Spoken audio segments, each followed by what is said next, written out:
Hello friends, good morning. তো দেখো, SLST SSC শিক্ষক নিয়োগের নবম দশম ও একাদশ দ্বাদশের এক্সপিরিয়েন্সের 10 নম্বর বা অভিজ্ঞতার যে 10 নম্বর কলকাতা হাইকোর্টে পেন্ডিং অবস্থায় আছে, তো সেই 10 নম্বরটি শেষ পর্যন্ত কি বাতিল হতে চলেছে? তো এই বিষয়ে আমরা বিস্তারিত আসব। দ্বিতীয়ত যে বিষয়টি হলো, ইন্টারভিউ ভিডিওগ্রাফিতে কমিশনের আপত্তি কেন, এবং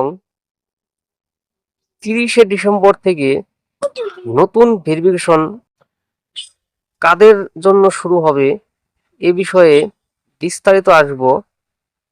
তো তার আগে এই ধরনের গুরুত্বপূর্ণ ইনফরমেশন পেতে চ্যানেলটিকে সাবস্ক্রাইব করে পাশে থাকবেন এবং ভিডিওটি স্কিপ না করে শেষ পর্যন্ত দেখবেন। নবম দশম ও একাদশ দ্বাদশে অভিজ্ঞতার 10 নম্বর নিয়ে যে মামলা কলকাতা হাইকোর্টে হয়েছিল, তো সেই মামলার পরবর্তী হিয়ারিং ছিল 6ই জানুয়ারি। তো সেদিনই হয়তো একটা ফাইনাল জাজমেন্ট আসার একটা সম্ভাবনা প্রবল ছিল, কিন্তু কমিশনের তরফ থেকে এই 10 নম্বরের উপর ভিত্তি করে তারা আরো বেশ কিছু মামলা করেছে। তারা এ বিষয়ে প্রস্তুতি নিচ্ছে যে কেন আনটেন্টেড টিচারদের 10 নম্বর পাওয়া উচিত, সে সম্পর্কে কমিশন তাদের যুক্তি হাইকোর্টের সামনে তুলে ধরবে।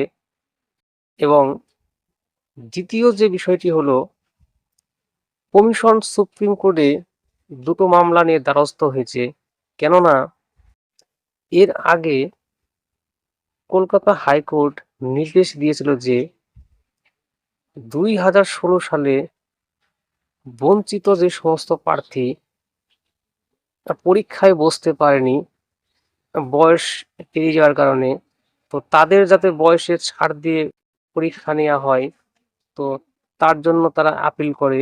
তো সেই আপিলের পরিপ্রেক্ষিতেই এসএসসি সুপ্রিম কোর্টের দ্বারস্থ হয় যে এটা যাতে না মানা হয়। তো দেখা যাক সুপ্রিম কোর্ট এখন কি স্ট্যান্ড নেবে, সেটা সুপ্রিম কোর্ট দেখবে। পাশাপাশি দ্বিতীয় যে কারণটি হলো, 30শে ডিসেম্বর থেকে কাদের ইন্টারভিউ শুরু হতে চলেছে বা ভেরিফিকেশন হতে চলেছে। কারণ যাদের কাস্ট আপডেট সুযোগ দেওয়া হয়েছিল, তো তাদেরই ইন্টারভিউ নেওয়ার জন্য কমিশন একটি বিজ্ঞপ্তি দিয়েছে যে তাদের 30শে ডিসেম্বর থেকে ইন্টারভিউ নেওয়া হবে সেই সমস্ত ক্যান্ডিডেটদের যারা কাস্ট আপডেটের এই সুযোগ পেয়েছিলেন। তো এ বিষয়ে আরো ইনফরমেশন পেলে অন্য একটি ভিডিওতে আলোচনা করা হবে। আজ এই পর্যন্তই। ধন্যবাদ।